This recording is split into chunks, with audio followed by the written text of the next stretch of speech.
But who is the source of the evil, and why? Why do they want to rob us, the inhabitants of this earth, of being able to just appreciate the beauty and appreciate joy and life and laughter? And why does there have to be war and this and that? And like, if you know, you just, your mind is going literally like a mile a second, not even a mile a minute, and you're wondering, and then you realize there is a very real force out there that tries to overshadow or doesn't want people to experience this wonderfulness. And then, you know, you get sad, very sad and confused. You wonder why, you want to know who.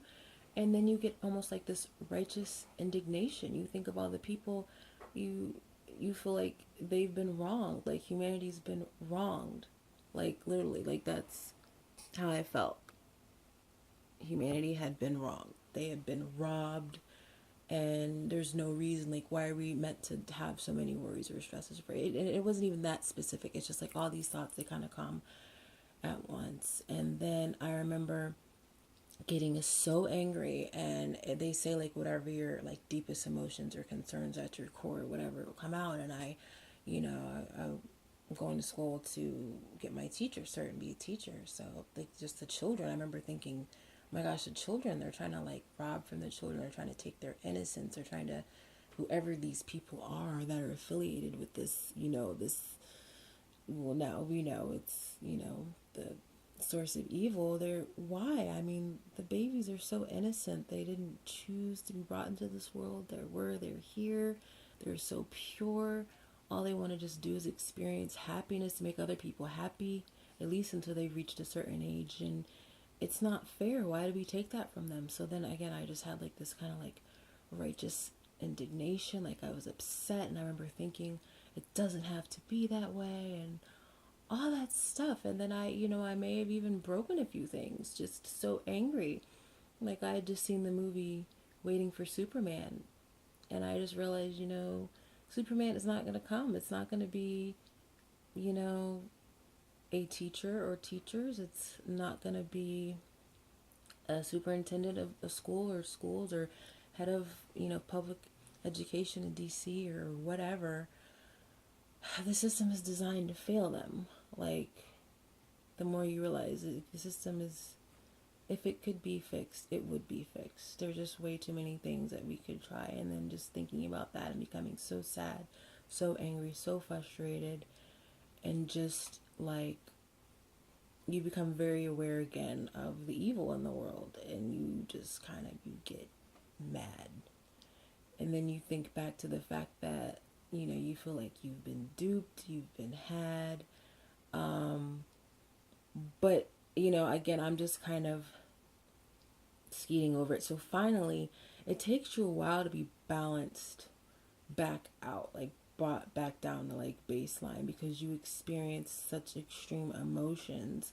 You go from feeling, you know, euphoria to feeling like anger, like this righteous indignation, like okay, you want to do something about it but you're not sure what, then to feeling kind of almost hopeless and helpless again. And if you're not careful, you'll sink even lower than that.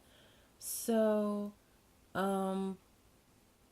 just that series of kind of, you know, emotions, the way they happened. Again, I'll get more in depth once I have the article up too, but they're each very, very specific, especially the euphoria. And I remember just thinking, like, is everybody experiencing this? Or maybe if I tell somebody about it or someone sees me, you know. But I remember I just got signs that I needed to stay in my house. Like, I had a friend call me while I was experiencing it, and he was like, are you cold? And I'm like, how did you know? Like, about the universe, like, just like do everything. And, which they do, but you know. And he was like, cause you're shivering. And I was extremely cold. You know, I read about how they say like your body will kind of put itself into these yoga kind of contortion positions. And I do vaguely remember that a little bit. I remember like thinking nothing could hurt me. I remember going outside and just ripping, a leaf off a plant and eating it and saying, this is the earth. This is me. Like, I don't need to, you know, go to the supermarket and buy this. Like, it's beautiful. I picked up, like, it was so much. So I could go on forever, like, jumping back and forth. But I'd rather, do like a kind of chronological kind of breakdown. Plus, I think this article is amazing. And I think it could help anybody else who's wondered if they'd experienced it or want to experience it. I don't know if this is the thing is the like people who are like awake in quote. I don't know if this is supposed to be like a kind of initiation kind of thing or if that's why people want to have it who do yoga because I'm really all this stuff is really new to me. Like yoga, I hadn't been taking yoga, always interested in it. I'm more of a kind of like intense physical activity, like, cycling or, on the treadmill or whatever. But I do like the principles of yoga. My dad was a third-degree black belt, so any kind of like discipline that is about mental as much as physical, spiritual as much as, natural, I love. I'm all about it.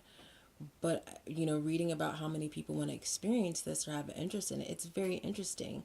And the way just it describes, this Kundalini character, it's very intriguing. It really, really is. Like I said, like I was born a Christian and I'll probably die a Christian. But this experience, the way I know it's the real deal is because it didn't lead me farther away from my Christianity. If anything, it brought me closer.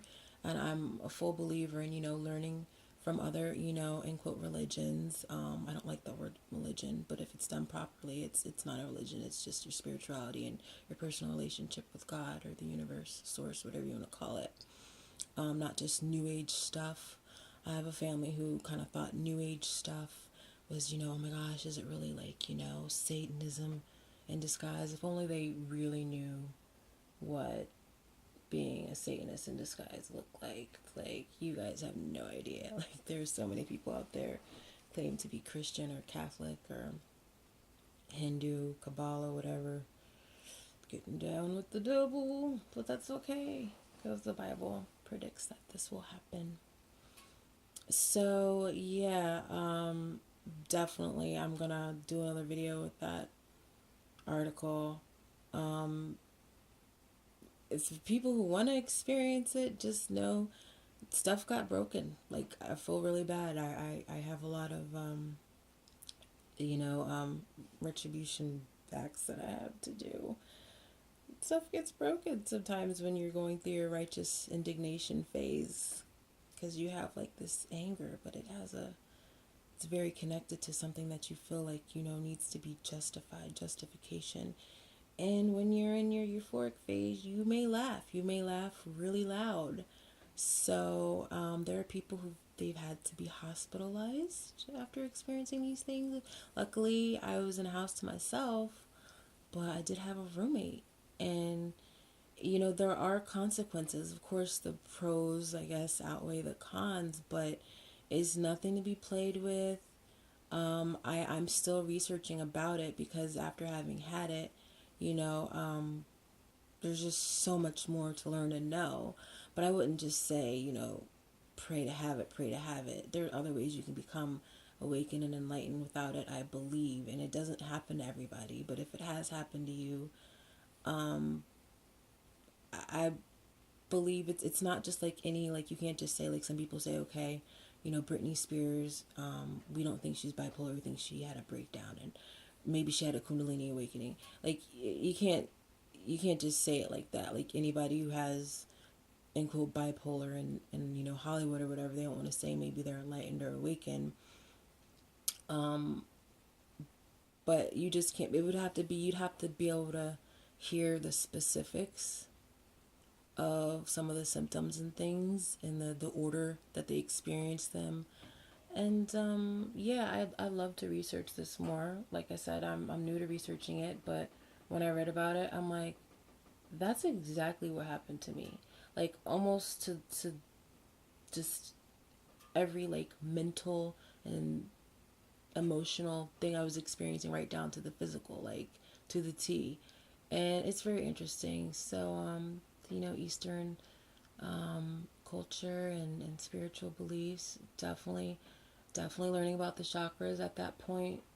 I I think I had just spoke with a friend about them for the first time or something, and a lot of things can bring them on. Be careful. But I would say it's best for it to happen naturally. Yeah, because I'm still it's been a year and a half, and you'll never get the answers to everything. You're still learning about anything that's happened to you, reflecting on it, and you know finding meaning in it. So just like anything else, you would with this. But if you're just the type of person who's just praying, wanting it to happen, just be careful, because some people say it could be dangerous, like if you're having it while you're driving or something, or if you have a small child around. I don't know. I'm not too versed on people who haven't had it, who want to experience it. But the more I think it's a kind of a thing that happens, and maybe people know about it beforehand, and then they experience it and they're like, I don't think they just pray and say, I want it to happen. So yeah, just kind of me flapping my gums. But for all 8 of you who are probably going to watch this, just kidding. I'm a little channel. I'm just starting out, just growing. Actually, I think I started my channel like 8 years ago, but that's a different topic altogether. Just, but hey, if it helps one person, that's what it's all about. But this article's like thebomb.com, so I had to get it out there. I want to share this article with people who are interested in it because it really helped me. So, all right, take care. Love and light.